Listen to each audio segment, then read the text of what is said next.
Did you know that it's been almost 12 years since the last Splinter Cell was released? Splinter Cell Blacklist was released so long ago that Ubisoft was still admired by the gaming community, before the now infamous Assassin's Creed Unity launch back in 2014. Ugh. And the series of bad decisions Ubisoft started to make, like with the hordes of microtransactions they jammed down our throats. Ubisoft was once a company that we all loved.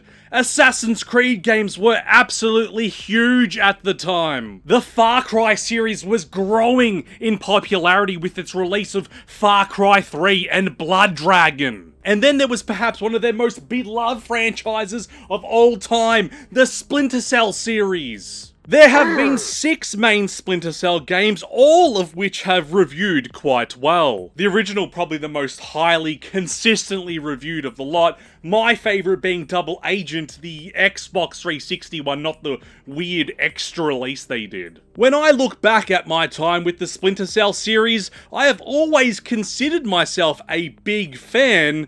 I couldn't really tell you what a single one of them is about, but nonetheless, it's a franchise that I adore. But little did I know that I had completely missed what is widely considered to be the best one of them all, Splinter Cell Chaos Theory. How could I call myself a true fan of the series if I have missed the pinnacle game in the franchise? Chaos Theory was released in 2005 on the PC, PlayStation 2, GameCube, and Xbox console. If you watched my previous video on Shadow of the Colossus, then you know that in 2005 I was knee-deep in Grand Theft Auto San Andreas, which came out in the same year. San Andreas consumed me for a solid 2 years, and from the year 2005 to 2006, I was essentially a member of the Grove Street Gang.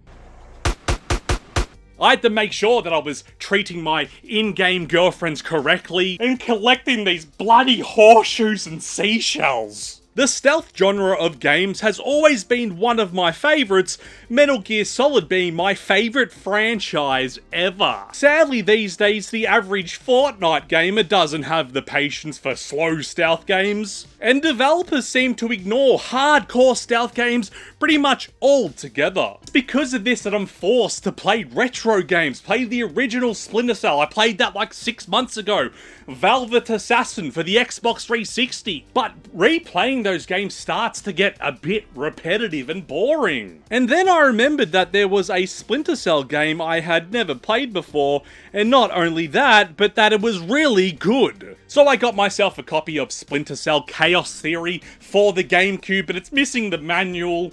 So if you have a spare one, please send it to me. Also, I'm really close to hitting 3,000 subscribers, so please consider subscribing if you enjoy gaming content. Chaos Theory is what I would consider to be a true stealth game. While you can decide to shoot your way through some levels, and on normal difficulty that's sort of easy to do, the game does sort of force you to focus on stealth more often than not. If you are feeling lazy or impatient, then you will quickly learn how fragile Sam Fisher is.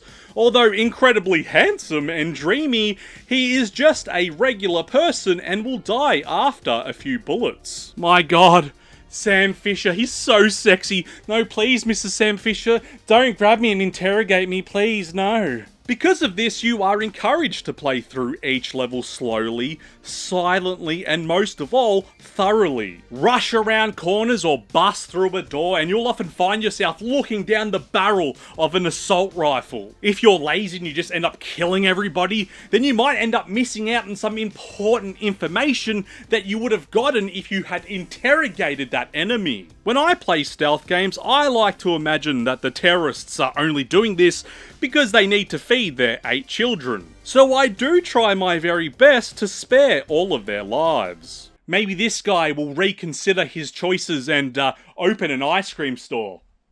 But nothing makes me feel like a bigger fraud than getting caught by a guard, only to then have to kill 5 or 6 of them in order to escape. The shame I feel when somebody spots me, or when a camera sees me, or when I fail a hacking mission. It's incredibly embarrassing. It's worse than rocking up to school wearing nothing but underwear. In the previous 2 Splinter Cell games, you could be forgiven for accidentally getting too close to an enemy and triggering an alarm. Those older games were great and all, but they weren't exactly precise. Enemies back then, they were incredibly inconsistent. They would miss you when you're standing right in front of their face, but then sometimes they would randomly see you when you're completely in cover. But in Chaos Theory, the team at Ubisoft Montreal made everything far more tight and accurate than ever before. Sam would now reach for his knife, which would indicate to the player that they're in striking distance, whereas before it was more of just like a guessing game,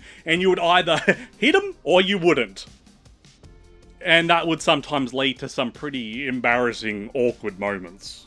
Chaos Theory is still a game made in 2005, and because of that, it's not entirely perfect. The grab button often needs to be pressed multiple times to perform the action, jumping to grab onto a ledge is incredibly awkward, and the shooting feels a little dull. Sam's bullets are obviously deadly and they do come from a silenced gun, but sometimes it just feels like you're hitting the enemy with wet spaghetti. Something that modern games like to do is overcomplicate everything. 1,000 different gameplay mechanics, a magnitude of combos and accessories. And while that works for games like Metal Gear Solid 5 having 10,000 gadgets, for example, what works for Splinter Cell Chaos Theory is how simple it all is. 2 guns, sticky cameras to help see where enemies are, sticky shockers to knock enemies unconscious, and a few stun grenades are all we need to complete our objectives. This game is so easy to learn that they even got rid of any sort of tutorial mission this time around. As an experienced Splinter Cell player, it didn't take me too long to get back into the swing of things, but I hate the GameCube controller with a passion, so I had to look up the controls like 10 times in the first few hours of gameplay. While easy to learn, Splinter Cell Chaos Theory is incredibly hard to master.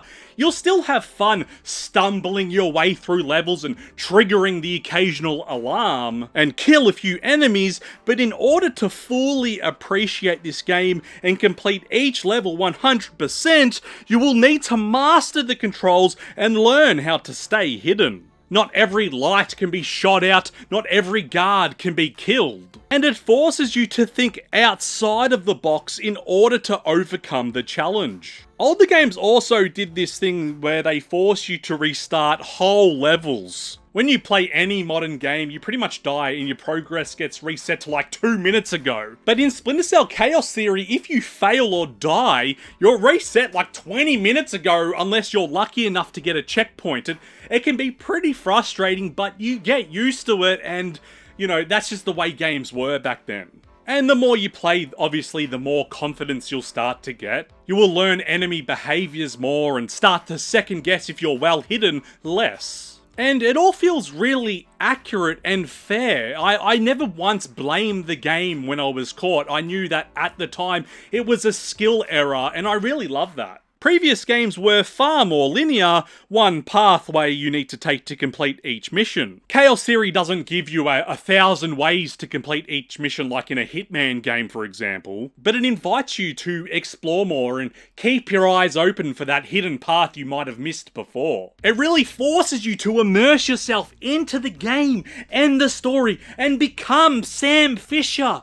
Why am I closing my eyes? I don't know. Stealth games are not for everyone, and if you are playing this game as a third-person shooter, you will absolutely hate it. However, if you treat this game as the stealth simulator that it's meant to be, then you are going to have an absolute blast. Don't lie, we've all pretended to be a CIA agent or a spy at some time in our life. Role-played it with our friends, ran down the street and hid from cars, broken into the neighbor's house to steal their TV and see if they can spot you. But I'm so heavy and overweight that the floor creaks under my weight, so I need games like this in order to live that experience. 2005 was a long time ago, and I play retro games quite often. And I can tell that Splinter Cell Chaos Theory was ahead of its time. I mean, if you compare Splinter Cell to this GTA San Andreas stealth mission, then it's apples and oranges, and I obviously prefer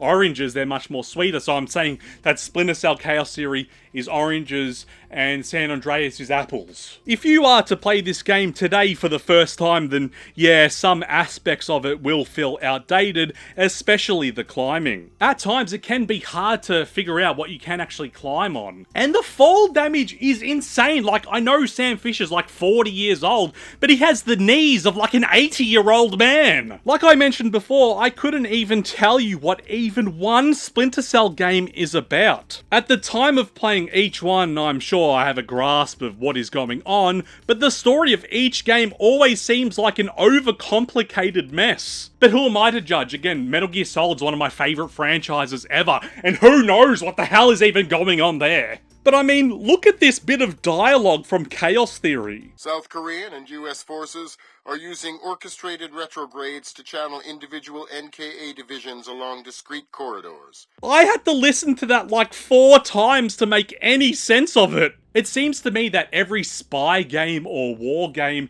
uses big, overcomplicated words just to try to confuse the player. Like, why is the story so complicated? Can't you just send me into KFC to try to find out what the secret ingredients are? Essentially, World War III is about to begin. Japan is being bullied by China and North Korea, and because America is an ally of Japan, we essentially have no choice but to intervene. It's never as simple as you would like it to be. Extra information or darker plots are often uncovered, like when Sam discovers that the Dvorak is in fact an infinite state machine that is maintained by this strange elderly man. This weirdo man knows a lot about this machine. It can help you actually activate it, but I just ran in the door and straight up shot him in the head, so yeah.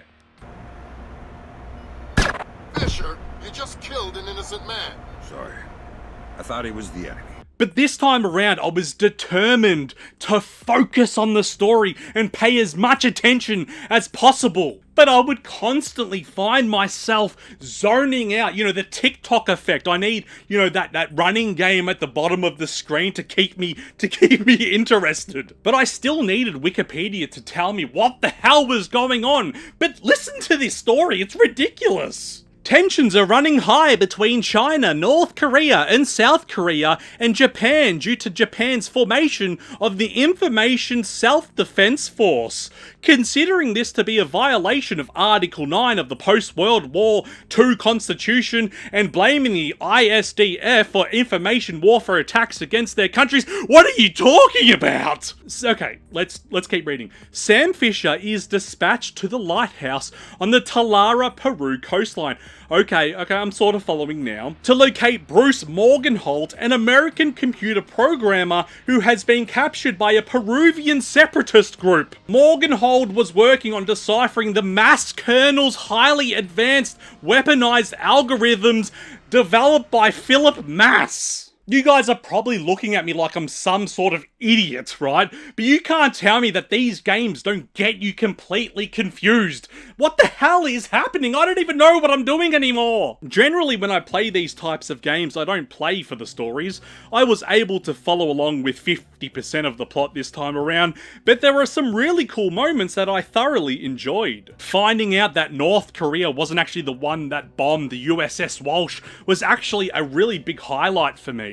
The story's a very serious one, and despite it being a bit of an information dump, it's probably one of the best in the whole franchise. There seems to be a lot more at stake, and Sam Fisher is involved in it all, saving countless lives by deactivating a missile that has already been launched and assassinating heads of terrorist organizations. It's like 1,000 degrees under these lights, so if I'm sweaty, you know why. Alright, back to the script. Sam Fisher, voiced by the amazing Michael Ironside, who you might know from games like Time Shift or Command & Conquer 3, but I personally know him from this Jackie Chan Adventures cartoon episode. Volunteering to be Dragon Daddies. Outstanding. Michael Ironside not only makes Sam Fisher feel and sound like a badass, but he also is able to show us Sam's funny side when he makes jokes that break the ever-increasing tension of the story. You're not trying to set me up on another blind date, I hope. The Maria Narcissa is a boat. So was the last girl you set me up with. Fisher. Sorry. Look, we all know that, like, Diablo 2 is better than Diablo 1, but I grew up playing Diablo 1, so to me, that game will always be better. However, with Splinter Cell, Chaos Theory actually shot up to the top of my list. Again, normally nostalgia's really quite high with these type of games. The original blew my mind when I first played it as a kid, but Splinter Cell Chaos Theory is amazing. You think that this would be a good thing, a good revelation, but in fact, it actually made me quite sad. With the ever-decreasing attention span of humans, and especially gamers, it makes me wonder if there will ever be another true stealth Splinter Cell game. Alright, thank you very much for watching again. If you've made it this far, please consider subscribing. It's like 100 degrees in this bedroom. I'm literally sweating out of my pores. Anyway, thank you very much for watching. We've got a lot of games coming in the pipeline. We're going to do, you know, Fallout New Vegas, games like this. Games I've completely missed for whatever reason that need to be played and reviewed by me. Who else is going to do it? Not these people here. Me.